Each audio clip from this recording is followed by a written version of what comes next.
Hello, welcome to the Better Outcomes Show, where we explore the possibilities of a new healthcare. Each episode, we bring you a conversation with leaders across the healthcare industry, exploring topics ranging from new treatment techniques and interventions to novel service delivery methods and business models. And now your host, Rafi Salazar from Rehab Practice Solutions, a leader in patient engagement and retention strategy. Let's explore the possibilities of a new healthcare.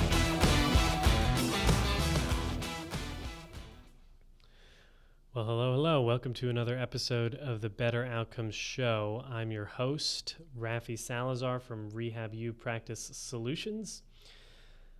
Well, this week we are taking a step back from technology and virtual care and hybrid models of care, and we're stepping into clinical collaboration, integrated health, and the role of maybe alternative medical supports and interventions for individuals with complex medical needs.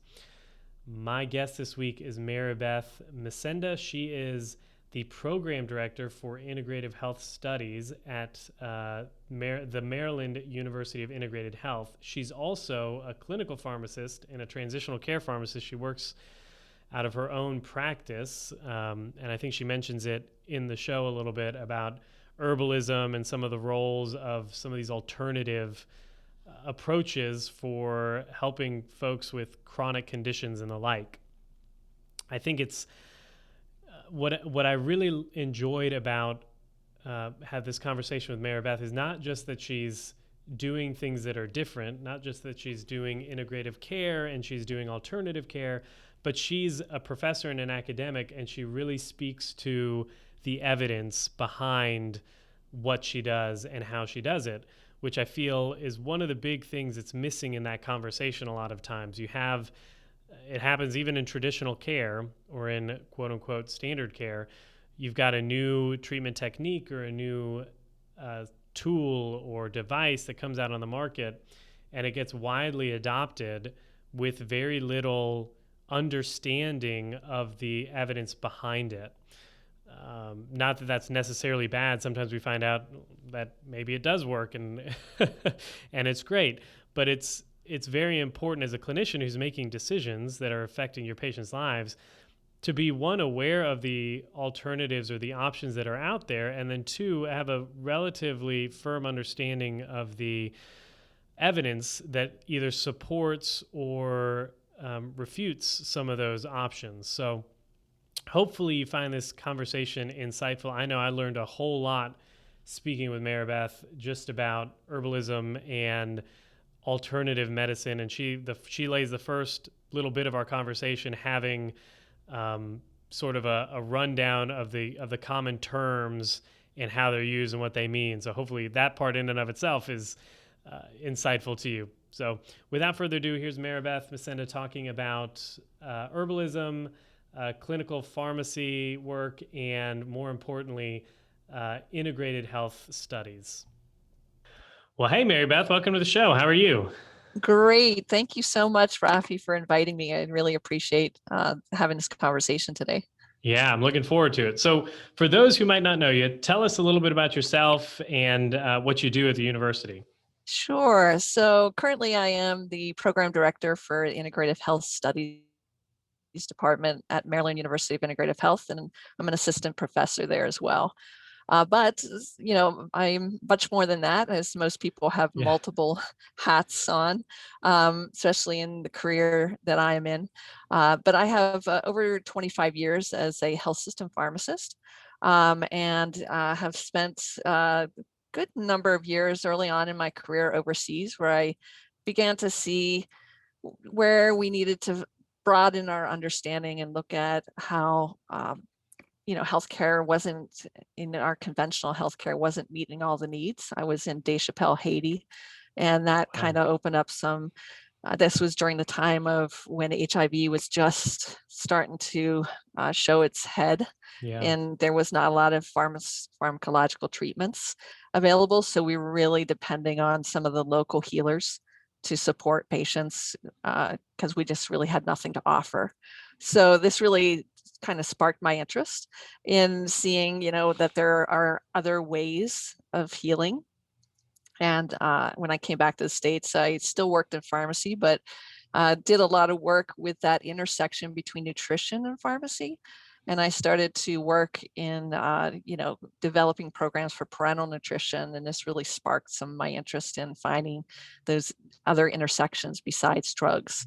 And this led me to Maryland University of Integrative Health, where I got my certificate in medical herbalism, as well as a master's in nutrition and integrative Oh, health. wow. Yeah. So in addition to that, I have a very small private practice where I'm trying to put into practice some of the things that I believe in around integrative health, and that is with a collaboration with a local traditional herbalist. And we do work together and get consent with her clients that we identify different red flags that might need, referral to a conventional medicine practitioner. And also potentially identifying potential drug herb interactions with her clients. So it's a great collaboration. I love that interaction that we have, and what she brings to the meeting and what I bring is really kind of where I see healthcare. Yeah, well, So, and we're going to get into that a whole lot here in a little bit about how interprofessional communication can take place. But for those who might be, I guess, a little bit new to the idea of what is complementary and alternative medicine, could you kind of shed some light on that? Kind of what is it? How is it used? And there is evidence behind it, right? Like, I think when you hear, complementary and alternative medicine, people are like, oh man, there's some nut job from a blog talking about something, right? But there's real evidence and research that supports some of these techniques, right? yeah. So definitely I'm going to go over and hopefully touch upon some of those concepts that like evidence-informed practice. Yeah. But I do want to mention real quickly a disclaimer that like my views that I'm going to be talking about today are mine and Okay. don't necessarily reflect the views of Maryland University of Integrative Health. So I just got to put that Get in that there. out of the way, right? Yeah, get that out of the way. So, when we talk about, complementary and alternative medicine, I think it's important that we have an understanding of some of these terms. They're used a lot in the marketplace, and they're sometimes used interchangeably, and we don't have some clear understanding. So I think it's important sometimes to just step back and learn a little bit about these terms. So, for example, the National Center of Complementary Integrative Health, it defines alternative medicine as non-conventional medicine that's used in place of conventional medicine. So that's when like the acupuncturist is the only practitioner the patient's seeing, and they're not using any other form of medicine. In comparison, complementary medicine is when you're using non-conventional medicine along with non-conventional medicine along with conventional medicine. So that's the patient who's seeing their primary care doctor, but it's also going to see an herbalist as well. And so they might be using some herbs and they might be using some pharmaceuticals, and they bringing those together, and that's part of their healthcare regimen. But a new term that is coming up is integrative health. And integrative health describes this holistic understanding of health and well-being. It considers the whole person, the physical, the emotional, the social, and the spiritual domains of health and wellness. It also considers a range of contributing factors like the environment the person lives in, or their personal behaviors, or even their genetics and their genes. And it's really grounded in a approach of whole person and relationship-centered approaches that support the collaboration between the patient and their healthcare team, whoever makes up that healthcare team. And so that could be conventional medicine practitioners, or it could be alternative medicine or conventional medicine, complementary medicine practitioners. So it's this very much a team approach, an interprofessional approach where we are working together with the patient and being patient-centered. And it's really about also empowering that individual to become informed, to take their own personal responsibility, to tap into some of their own inner resilience and choose the best path and options that are right for them. And so this is where we are starting to see this incorporation of evidence-informed practice and being able to tailor it to that individual. And so that's just some things to think about those different types of healthcare that are out there and emerging and showing up in the marketplace. So Yeah, I talk a lot. So I come from the physical dysfunction world as an OT, did upper extremity rehab for a lot of years, and now I have a practice that does it.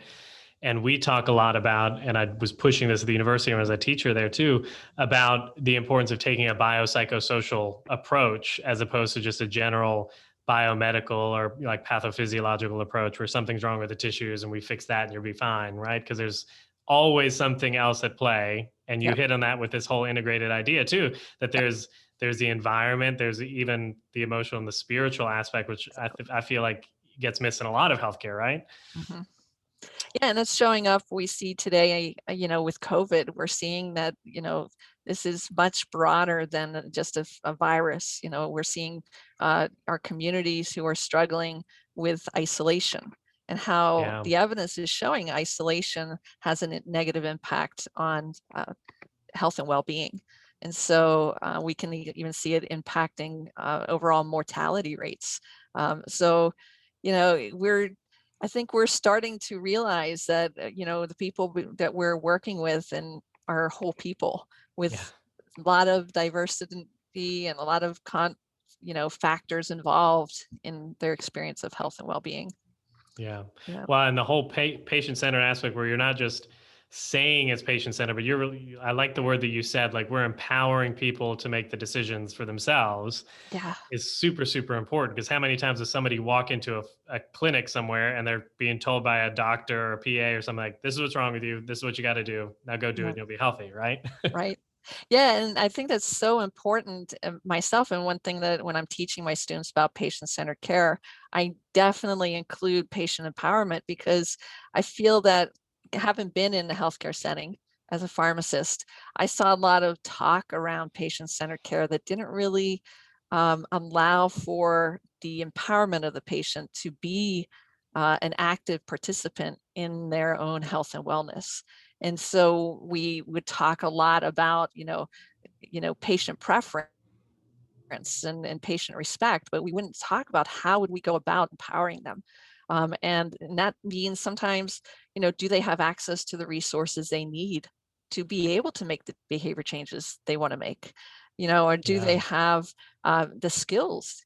I like to use the example with my students around, wanting to, as a nutritionist, I want them to eat more fruits and vegetables. That's great. Do they know It's a how to good cook? goal. Yeah, good goal. But we can give them knowledge, right? And that's what typically our conventional medicine system does, is you might give a handout, right? Or give some information. And that's good. That's important and essential. But we also have to need to teach them skills. Like, do they know how to cook those vegetables? Do they, and then we have to bring awareness, help them to build their own awareness about how do they feel when they eat fruits and vegetables. Do they recognize the shift and change in their own experience? And then we can't forget, do they have access to those fruits and vegetables? So to empower, it's really essential, and we have to think of those different components of a patient empowerment in order to fully make it patient-centered. Otherwise, we're just giving them information. We're not really empowering them to be an active Yeah. person who's, going to be able to affect their own behavior change and move forward. Yeah, and I think there's a lot of research in that. Patient education isn't just handing people a packet, right? Exactly. Exactly. You have to make sure learning is going to take place as well. Exactly. Exactly. So I'm interested about this practice you got because when you first said it, one of the first things that went through my head was, holy cow, how does insurance pay for this? Something like this. And it doesn't, right? No, it doesn't. Okay. So a lot of this is private pay. People are just Yes. coming and having to fork over the bill for this type of work, right? Yeah. So, and I am in a position that my primary job is teaching, right? And Yeah. so I can give this local herbalist a discount on my services to support her. And in exchange, my goal is to, develop case reports that can be published that we can start exploring this intersection and what it looks like. Because until there is that evidence, right, no one's going to pay. Yeah. we can't really demonstrate how impactful it will be. And so that's part of my goal for keeping this relationship and working through this relationship, in addition to supporting our client and their own health journey. So it's not going to be achievable for everyone, and it's not a large scale. We can't, mass manufacture this kind of model yet, but it's definitely, I think, a place where educators can start in order to start to build that evidence base. Yeah, building the body of evidence to prove the value down the road, right? Exactly. Yep.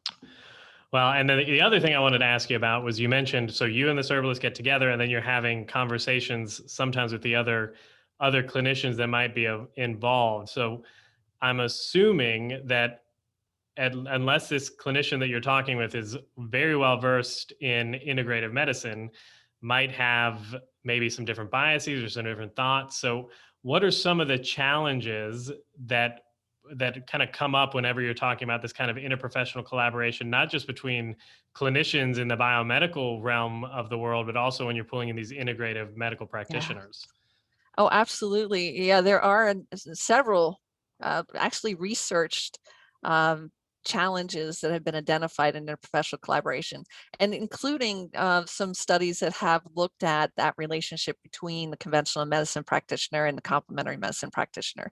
And so there's a lot of information focusing on what some of those areas of challenge are involved in. And before I go into some of them, I just wanted to say one of the things that I teach my students is the knowledge that collaboration is not something we all are born with. We have to learn it. And so I spend a lot of time exploring and teaching my students about what it means to collaborate and what that looks like. And one of the things that we explore is this Tuckman talked about the phases of collaboration, and one of the second phase of collaboration is the storming phase, and that's where there can be conflict that can come up, and that conflict is working through that conflict that we can move beyond the individuals bringing their individual pieces into something that is a shared goal and a shared vision, and really the final something greater than the individual parts. And so I don't shy away from conflict, right? I think it's necessary. And so when you have different perspectives coming together, you're going to have potential for conflict. And I think too often we judge collaboration on the absence of conflict. And yet we need that conflict if we really want to make something greater than the individual parts. And so that's one thing that I think I always teach my students not to shy away from that. I think we want to be respectful, we want to be open-minded, we want to be listening, but we also want to make sure we have a voice and that we are voicing our perspectives so that we can have these dialogues. And I think that's key. Some other things that come up is communication, and these can be challenges that range from setting aside time and processes to allow practitioners to actually have time to communicate. A lot of our practices are, have a hard time finding in their schedule time to do this interprofessional collaboration. And our complementary health practitioners are often on contracts in the practice, so they're not salaried employees. And we then are asking them to come in on their own time to have case conferences and to collaborate. And this just isn't really always sustainable, right? Yeah, you're getting people in there that they're not going to be paid for unbillable time, right? Exactly. So that's a real barrier sometimes for allowing this kind of work in interprofessional collaboration and communication. And another thing that I see coming up a lot is this shared medical record, right? And how do these practitioners document and communicate through the shared medical record? And sometimes the current system is not providing the formatting that would allow for these diverse paradigms to actually document their way of assessing a patient and their treatment plans. And I can give you an example here. So we can think of herbal medicine, for example. The herbalist typically would recommend a formula of various herbs in combination. And they really focus on valuing the synergy between the different chemicals within the herbs, as well as the different herbs in supporting the tissues within the body. Now, many electronic medical records that I've been working with they allow single drug entries, right? They're designed for the conventional medicine, which has single drug entries that have really complex and robust interactions with databases. So it can check for things like drug interactions, it can check for dosing, it can check for labs to see if there's anything we need to do for adjusting dose based on, say, kidney function or liver function. But if we wanted to put an herbal formula in, it would be as a free text formula. And so it and wouldn't can't calculate any of that stuff. Yeah, exactly. So we just bypass some of those system checks. And another good example that's coming up right now too is there's a need for documenting the diverse practices of complementary health practitioners. And actually, Dr. Ryan Bradley from the National University of Natural Medicine, he created this COVID-19 support registry, which allows complementary medicine practitioners to document like case reports, what's their experience with their clients in how they're going about treating patients with COVID-19. And this registry is great, but it was really based on his naturopathic approach to assessing patients. And that model didn't always speak to other approaches, like how does the acupuncturist assess the patient and go about documenting? Or how does somebody who practices Unami medicine go about doing that? And so Nadine and Jez and Barbara Weston did this amazing work taking and expanding this database to allow a more whole systems research approach or focus, and as well as going and getting in touch with some of those traditional practitioners to see how they could adapt and allow the data entry to be in a way that would reflect their practice. And so it expanded this diverse conversation of how it would look to document, for this case, the support and care for patients who had COVID-19, and how it would look different ways for different complementary health practitioners and different traditional medicine practitioners. So it was a great example of, what it would take to have, this shared medical record that might look different for different practitioners. And be able to document not only just free text, but like you said, some of those checks and balances. I'm not a pharmacist by any means, but now I'm seeing the importance of, holy cow, like this is all happening in the background, and we want to make sure that if you're putting something else into it, that it's being accounted for, right? Exactly. And there's another big one that I think is really central for a challenge that we're encountering when we're looking at the interprofessional collaboration between conventional medicine and these complementary health practitioners. And that is a respect for the different paradigms and the explanatory models of illness and health. They're bringing this together and combining these approaches, but these approaches are very different. And there's increasing pressure to have traditional medicine practices change the way they practice and align their understanding of health and disease with conventional medicine, like fit into our model, they basically say. Yeah. And this kind of robs us of the depth of knowledge that we can gain from other perspectives. And I think a really great example of this is the work of Dr. Helene Langevin, the director of the National Center of Complementary and Integrative Health. Her actual original research was with acupuncture and how it has helped us to more fully understand the role of the fascia in the body. We knew about fascia. Every surgeon who's ever cut into a patient knows fascia, right? But we didn't really understand the function. We knew the structure, but we didn't know what was happening with the fascia. And her work looking at the acupuncture needle and how the acupuncturist twists the needle and twists the fascia, and that sends communications throughout the entire network of the body. And so this is opening up new thoughts and new ideas of how the role of fascia. And we learned that through acupuncture. And this is now being applied to thinking about how yoga might work, or how Qigong might work, or Tai Chi. So this ability to see from a different perspective or a different angle in order to help us to see the whole, I think is really an important aspect of interprofessional collaboration. It's not easy though, right? Yeah. We don't have a lot of encouragement to think out from a different perspective. We're encouraged to think into the conventional medicine model of care. Well, and how much of that is just because doctors, historically speaking, have always been medicine has been hierarchical, right? And the doctors have kind of been at the top directing care. Yep. And we're really moving into an age of medicine, if you would, where direct access is happening. People are seeking other forms and other disciplines and specialties. And we're now needing to learn to come to the table, kind of the round table, as opposed to this pyramid.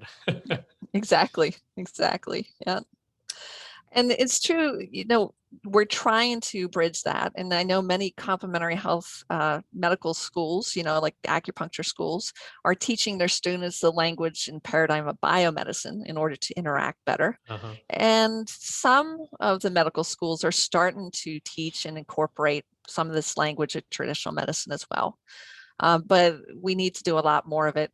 There's actually an interesting study that showed that when the conventional medicine practitioners actually, looked at and the differences between the different perspectives around complementary and integrative health, they actually referred to more practitioners. So the more they learned about them, the more they referred. And I think this really is something that we need to be spending more time teaching each other about what we do and how our philosophies. I think that's going to make a big difference. But I'd also mention that, not all the complementary medicine practitioners know each other's language and paradigm too. So, the acupuncturist doesn't always know the nutritionist's approach or the Ayurvedic medicine approach. So there's room for growth on all sides.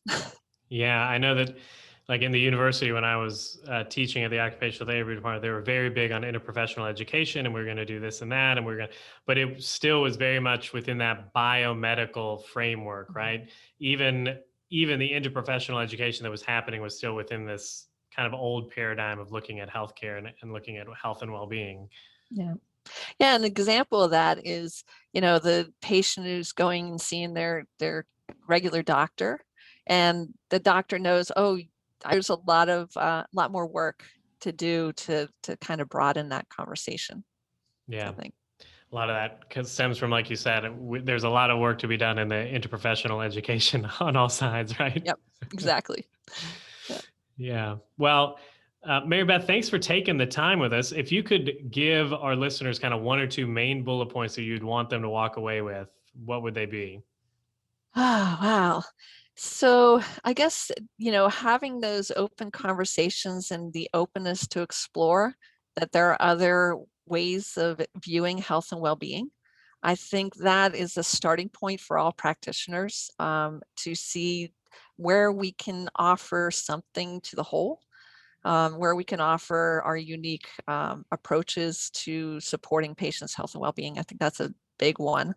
I guess, what else could I offer them? I think the other would be just finding opportunities to have conversations with people. I think the more we talk about this, the more it's going to come into clearer light as to how we can all fit together and work together. I think that's going to be big. Yeah, I've always said that healthcare at its basic level is built on relationships, and it's not just with the relationships between the clinician or the practitioner and the patient, but it's also the clinician to clinician or clinician to practitioner relationships, right? Mm-hmm, So, absolutely. yeah. And I would think, I just offer one example that we had an experience of this at our university. We had our students going out to a local hospital to offer yoga therapy to patients on orthopedic floor. And, the doctors were really resistant. They're like, no way, you guys aren't coming in. Because all they could know is they saw the media image of yoga, where Yeah. people are twisted into pretzels. And it's like, no, you're not doing Like, that no, to you're my not doing that to my patients. knee. No. So when we got our yoga therapist in and just sat down and talked about what yoga really would bring, about how it would focus on breath, mindfulness, and also supported postures that are based on assessment of the patient, suddenly, they were like, oh yeah, we want that. We Yeah. really do want that. And the next thing they knew, people from other floors were going up to the orthopedic floor and grabbing the yoga therapist, stealing them and bringing them down Yeah. to other floors, because they suddenly started to understand what they could bring to the support of their patients. And so I think having these conversations is really important. Well, yeah. Well, thanks very, very much for spending the time with us. If people want Absolutely. to find you and your work, where can they do that? So I'm definitely, you can reach me at Maryland University of Integrative Health. That's where I do most of my work. I do have my private practice that Bridges to Wellness, and we can share out that link for people if they're interested. Cool deal. Well, thank you very much. Have a good one. All right, thank you.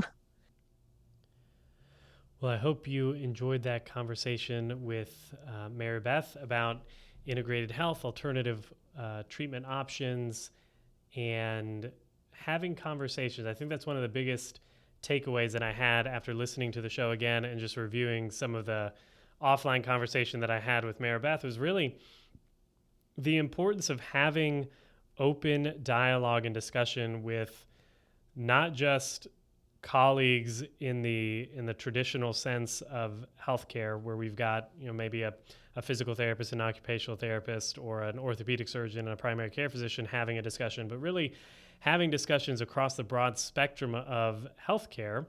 Again, assuming that we're all operating from this desire to provide the best quality care to our patients, which, at least in my mind, involves following the evidence and the clinical research. But it is important to have open discussions, even if those discussions may challenge our cognitive biases. I know that a few episodes ago, we had Zach Walston from PT Solutions on, and we talked about cognitive biases and how they can affect our decision-making as clinicians. And one of the big ones that affects everybody, I don't care who you are, it is very difficult to have an open conversation with somebody who might hold an opposing viewpoint without feeling defensive about it. So the big takeaway that I had from listening again to Mary Beth talk about it is that it is so vitally important for us as clinicians to be always learning, always seeing what's out there as far as the alternatives and the options for our patients, but then also to be open to the idea that perhaps we might be holding a viewpoint that is incorrect, or maybe even not necessarily mutually exclusive with some alternative solutions out there. So anyways, that's all I've got to say about that. If you like the show, if you like what we're doing here, head on over to iTunes, give us a rating and review. It would mean a lot. Or you can head on over to www.betteroutcomes.show. You can sign up there for notifications whenever we drop a new episode. We tend to drop them every other Wednesday, with a bonus one coming out every now and then when I find the time to look back and either chop up old clips and put them together, or just a bonus interview with folks. But that can be found at www.betteroutcomes.show, or you can go to rehabuppracticesolutions.com/podcast. I think we'll take you there. Other than that, that's all I've got to say. If you do run a healthcare organization, you're a clinic owner, you're an administrator, and you want to acquire, engage, and retain more patients so that you can increase your revenue, decrease your no-shows and your cancellation rate, and deliver better outcomes and higher patient satisfaction to your clients and your patients, then I'd recommend that you go check out the Ultimate Patient Experience Blueprint. It's one of our processes here at RehabU Practice Solutions. You can find that at rehabUpracticesolutions.com/UPE. That's UPE as in Ultimate Patient Experience. And in this blueprint, we walk you through positioning and market message refinement. We move to patient relationship mapping. So how do you communicate with patients based off their stage with you in their life cycle with your organization? And we help you develop processes and frameworks for both communicating with external stakeholders, internal stakeholders, prospective patients, and ultimately we help you build in what we call the value framework. So how you can have a value discussion with those patients so that you can get them bought into their treatment plan or their plan of care, so that they'll be, one, engaged through their treatment plan, so they'll get higher patient satisfaction, better clinical outcomes, and that they'll show up to their appointments, which is ultimately what we want, right? If they're not showing up to their appointments, they're not getting better. So if that sounds interesting to you or something you want to learn more about, head on over to www.rehabUpracticesolutions.com/UPE to learn more, or you can shoot an email to support@rehabUpracticesolutions.com and schedule a quick time to get together, and we'll chit-chat about your clinic, your organization, and how we might be able to help. Until the next time, guys, be safe, be healthy. I'll talk to you then. Thanks for listening to the Better Outcomes Show, where we explore the possibilities of a new healthcare. Our hope is that you walk away from each episode informed, equipped, and empowered to push the boundaries in your own practice or business. We want to give you the tools to help you build strong, long-lasting relationships with your patients and clients, helping meet their goals, improve their health, and achieve better outcomes. Learn more at www.rehabUpracticesolutions.com. We'll catch you on the next episode.